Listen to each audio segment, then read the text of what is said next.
What's up, guys and gals? It's your host with the most, Griever, as always, bringing you guys the latest chapter review for One Piece. The next piece of One Piece is here, chapter 1018, entitled Jinbe versus Who's Who. Let's get underway. I'm not going to make any of those silly who's jokes.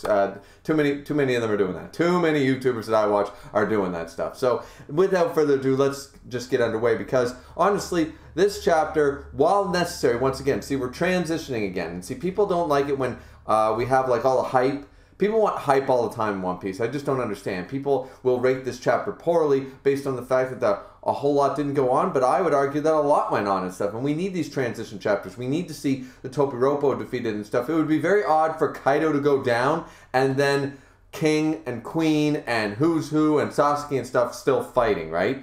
At the end, usually how a climactic end ends is with the big baddie going down at the very end, right? So, and this chapter right here is showcasing that perfectly, because I believe in this chapter we see the end of Who's Who. We definitely see the end there, and he will likely be killed off by CP0, ages 0. So, because I don't think Jinbe intentionally did anything. But let's just go over. So, the idea here in this chapter is that we have Komochio is apparently okay, because we have Gazelle Man and Speed and everybody helping carry Tama and Usopp and Nami. And all the gifters, of course, have switched sides and stuff like that. And some of the gifters some of the other Beast Pirates that weren't on the floor with Queen, but apparently some of them are even following the gifters' leads, because they're just kind of like, well, that's my commander, and if he says so, I'm going to do it, sort of thing. I don't know, but either way, the numbers have flipped, and I'm really glad that we do get, we jump back to CP0, and we do see what they're talking about and what the tally is currently. We also basically get confirmation that Zeus is officially going to be the new partner of, Nami and Zeus are going to be partners. So it's sort of a confirmed upgrade officially for Nami. It's no longer the temporary one from Whole Cake or anything like that. Not like Big Mom has given up on Zeus. She has Hera now, and now Zeus is a part of Nami's repertoire from here on out. And you know what? He's extremely useful, because, like, in all honesty, Nami's just like, because Zeus asks, like, hey, while they're running away on Speed and stuff, and Gazelle Man and all of them are like, helping them out, Zeus says, so can I be your servant like we were before? And she says, absolutely not, but we could be partners instead. And Zeus is just like, yes, Nami. He's like, out of the way, losers. I'm Nami's sidekick officially. Boom, boom, boom, and just blasting his way to victory. Like, once again, Zeus is a homie created from Big Mom's soul. Zeus is not weak by the standards of the New World in any stretch. And for things like the pleasures and stuff like that, the waiters and the pleasures, Zeus can just go and just keep zapping the hallway completely clear, so they don't have to worry about nothing in front of them. So, and that makes a lot of sense, and I actually do like that. It says, some of the headliners following are joining them. There are roughly 1,000 of them. There's betrayals, blah, blah, blah. And we jump back to CP0. Now, here's where we get the information a little bit more about Who's Who and what CP0 is actually doing here. It appears that way, at least. So pretty much the numbers right now are stacking up as 16,000 to 9,000. So even though the samurai have taken heavy losses, they're actually in almost double the number that they started this war with. They've actually nearly doubled it, while the Beast Pirates number and Wano, Orochi's army number has almost been cut in half. So the ratio is slowly going like this. The scales are looking very heavily, I would argue, in, of course, we knew that this was going to be a transition period, but it's going very heavily in their favor. Now, they aren't completely, CP0 doesn't necessarily seem incredibly shocked by this, but once again, we can't see their expressions or their faces where they all wear the masks and stuff like that. So, they definitely don't seem too happy about it, but they almost seem nonchalant, because realistically, their goal is for them to wipe each other out. Ideally, CP0 does not want, specifically need one set of pirates to win, I guess, in a certain way. I don't know. Either way, I mean, maybe they mentioned that they want Orochi in power if he could do this, that, and the other thing, and bring them, of course, Kurosaki and all that stuff. But either way, when they were talking about a death they must confirm, I didn't even think of Who's Who.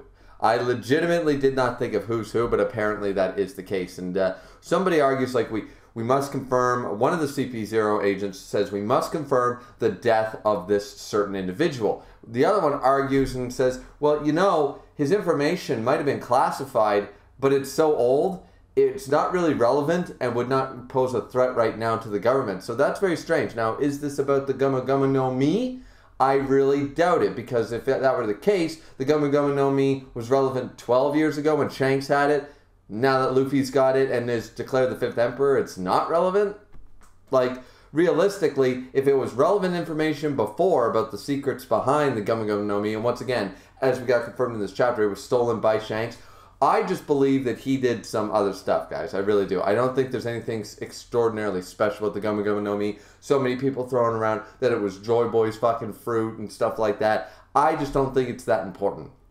I really don't. I think it's all tied back in a way, but I think that maybe, once again, this is back when Vegapunk was trying to create artificial devil fruits and stuff like that, and maybe paramecias were more vital to the process or something. There's a number of things. I think he had the fruit. Back then, there were less and less fruits. They were trying to, you know, stop the up-and-coming Yonko after the death of Roger and stuff. They were trying to bolster their numbers, and every devil fruit in the hands of a pirates was another failure. Maybe they were stricter about it. And as I said, I just believe that Who's Who basically was on the transport ship, was on his ship. He had the damn fruit, but then he saw the red-haired pirates, he saw his shot for glory, and he made a call when he should have made a different call. And I think that's why he got put in prison for it. Or maybe they were just handing out harsher sentences. Remember, this is the world government, guys. These are the celestial dragons. They are horrible, harsh individuals.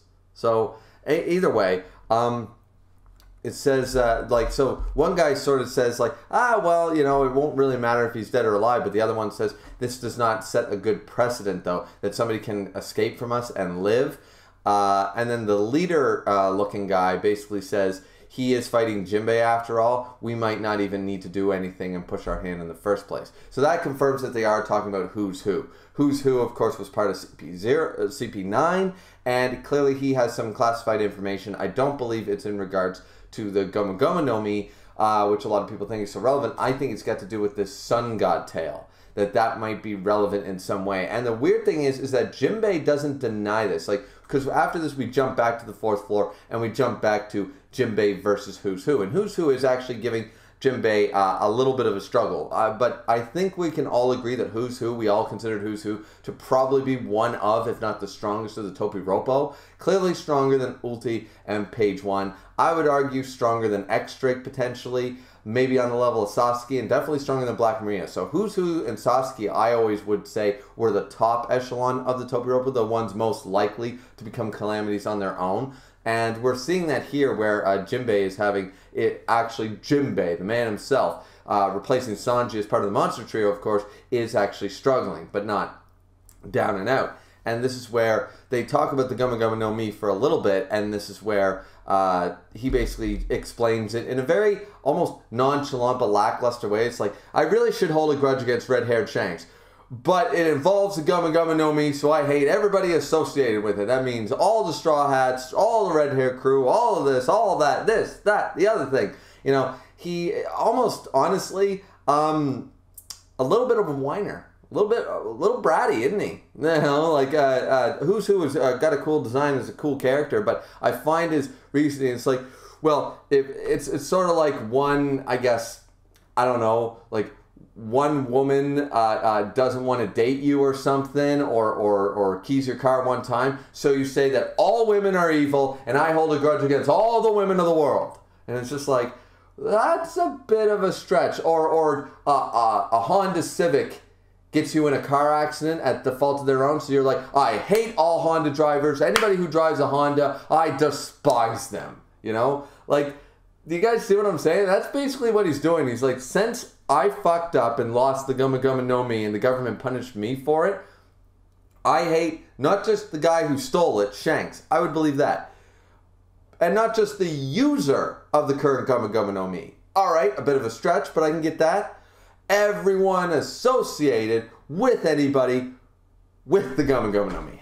It's like, Wow. Okay. Okay.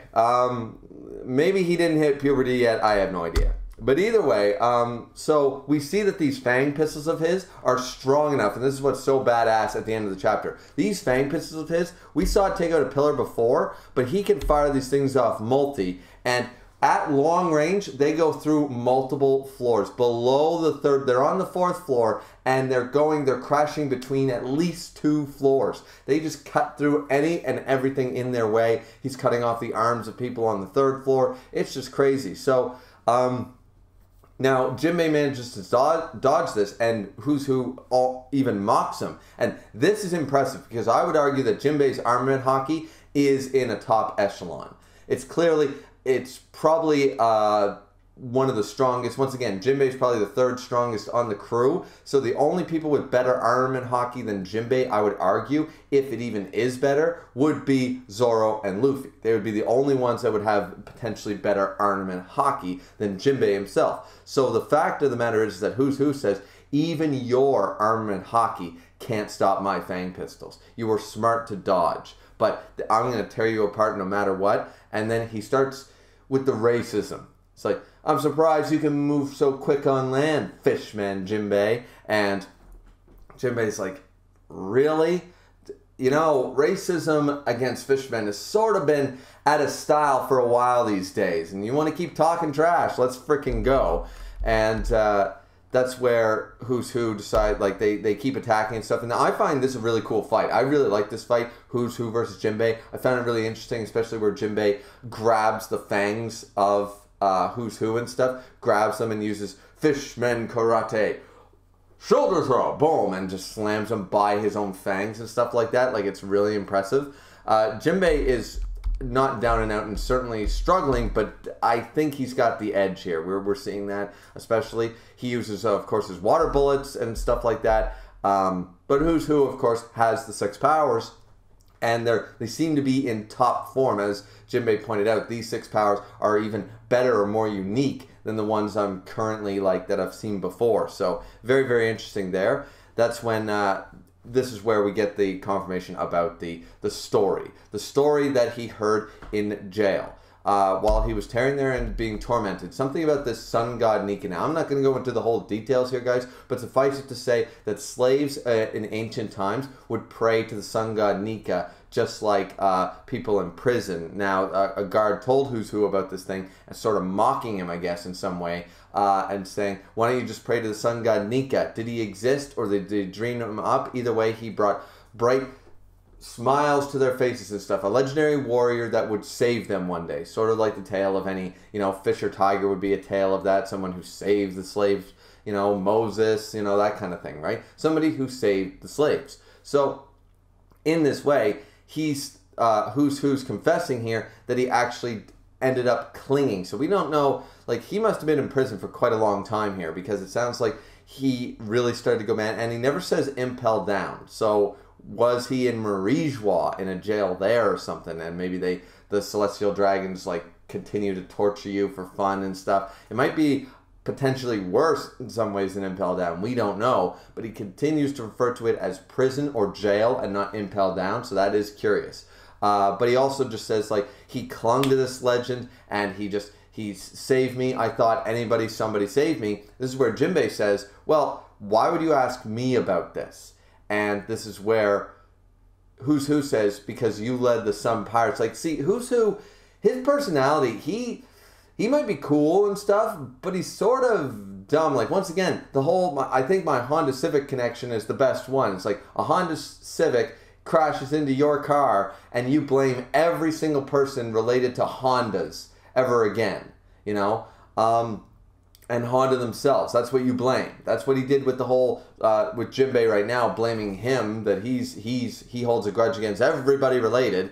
A little bit of a like overreach, wouldn't you agree? And then here, his connections are so faulty. Not saying that potentially Jinbe, because Jinbe doesn't confirm or deny anything necessarily, but he just gets pissed at the racist remarks, which is fair. But Jinbe basically, like, Who's Who says, so he knows about this sun god Nika, and the guard that was there one day, he never he apparently disappeared a few days later, and he thought, Who's Who himself thought that he might be killed, that maybe this was knowledge that someone wasn't supposed to have, and maybe that is the knowledge, the old classified information, but I fail to see how that would have hurt someone 12 years ago, and it was relevant 12 years ago. Same with the Gum Gum no Mi.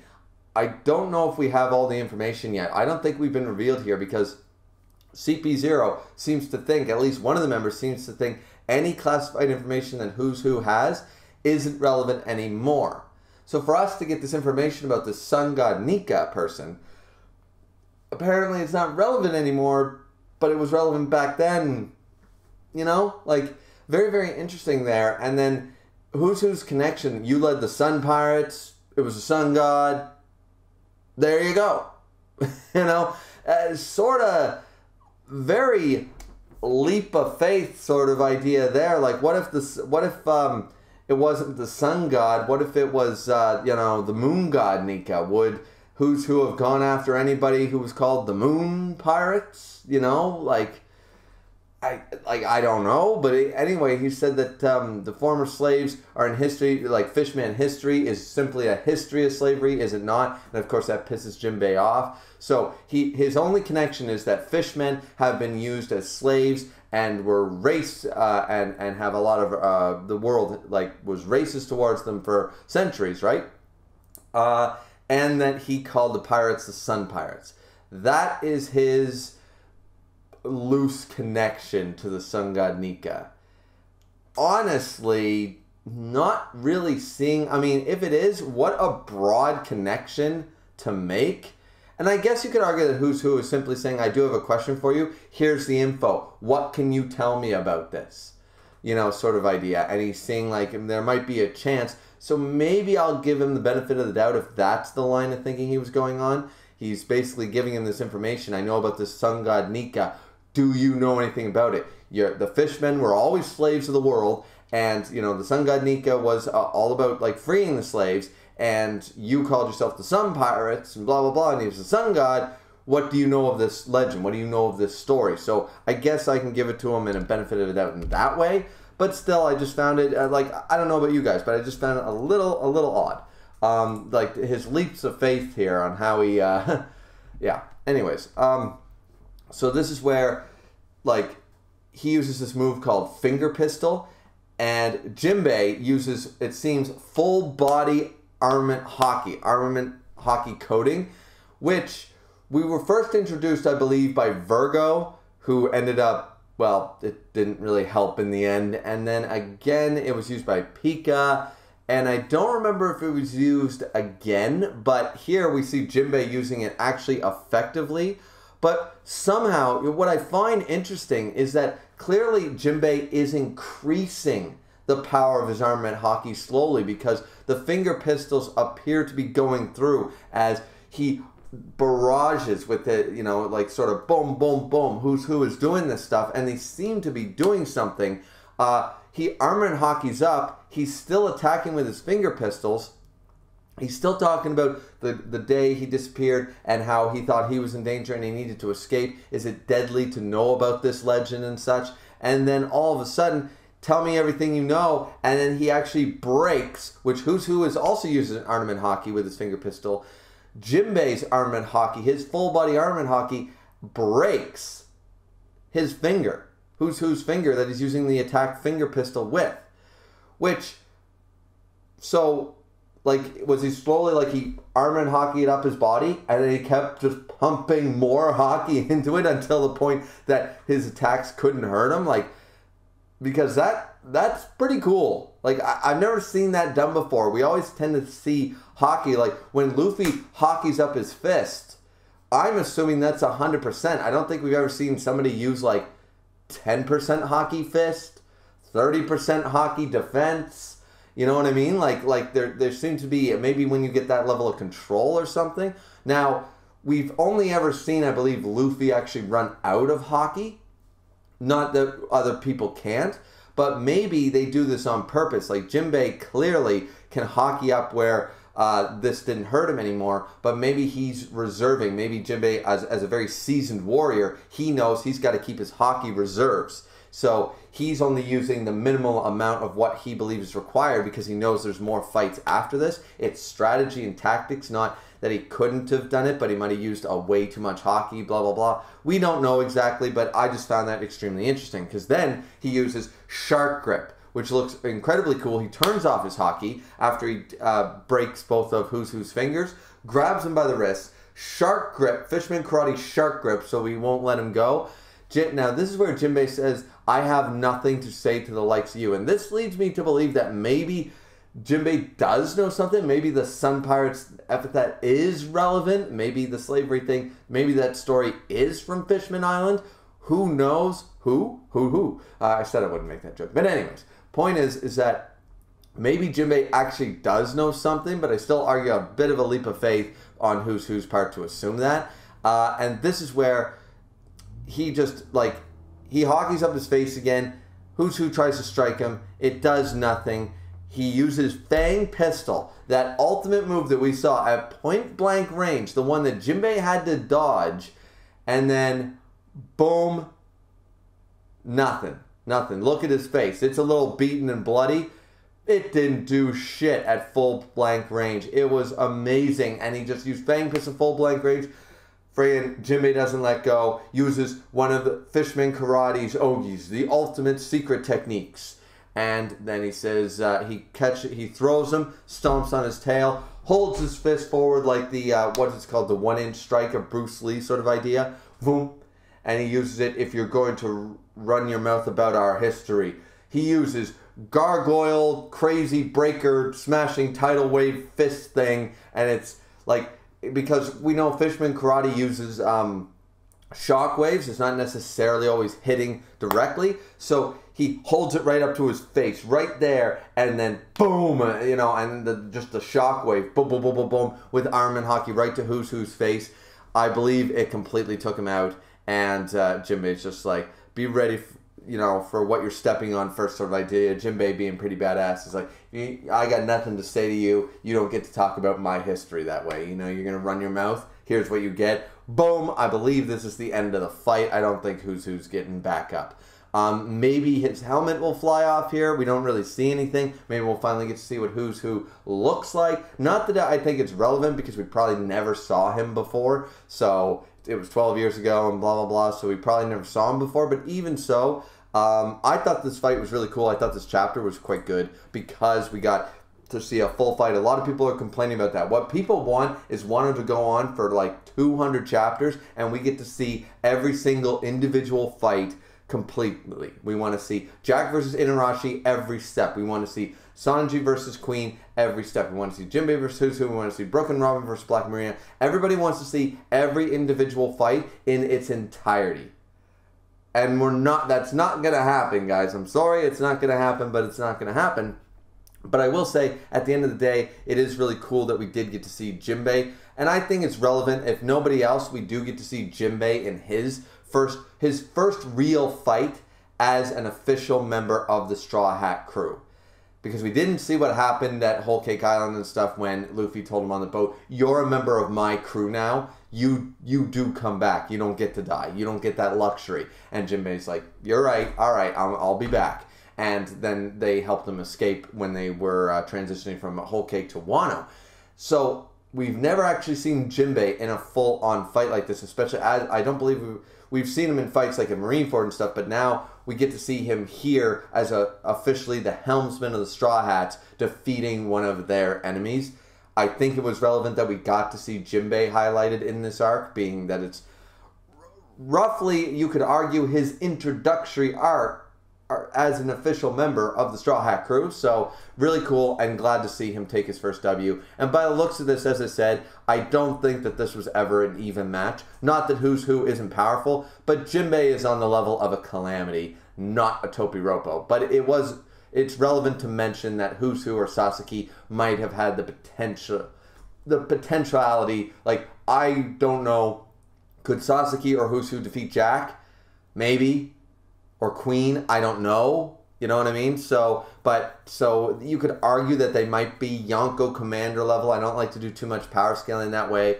but I think that this was a worthy fight for Jinbe, and clearly Jinbe, I don't think this was an even fight. I think Jinbe pretty much dominated. I think he pretty much dominated. The only reason he was banged up in the first place was because he was fighting not only who's who, but also who's lackeys and other gifters and stuff like that. And he was having to concentrate on fighting multiple opponents while dealing with a calamity and such. And we saw that that was part of the problem with Inuarashi, and we saw against Jack, we saw that as a problem. Like even Marco was struggling to fight two calamities and stuff like that. So it's one of those things, right? So but either way, I thought chapter 1018 was a very good chapter. I definitely enjoyed it a lot. I hope you guys did too. I would give it a solid, but I don't know. I don't really like to rate things anymore. I never really did. So let's just say it was a good chapter. I liked it. Wasn't 10 out of 10, but certainly was a damn good read. And of course, if you like Jinbe, and how can you not, it's a damn good chapter. So thanks guys for watching. This has been Griever with chapter 1018. I'm looking forward to chapter 1019. I believe we're on break next week, though. That's really unfortunate. I believe that's the case. Double checking here. Hits July 18th. Yeah, so we are on break next week, but it is what it is. It happens. I'm just glad that Oda takes the necessary amount of breaks. So, because we've seen the fallout from not taking enough breaks, right? So, that being said, guys, hope you guys enjoyed the chapter as much as I did. Like, comment, and subscribe. Don't forget to drink responsibly as always, and we will see you guys back here again next time. Peace out, ladies and gentlemen.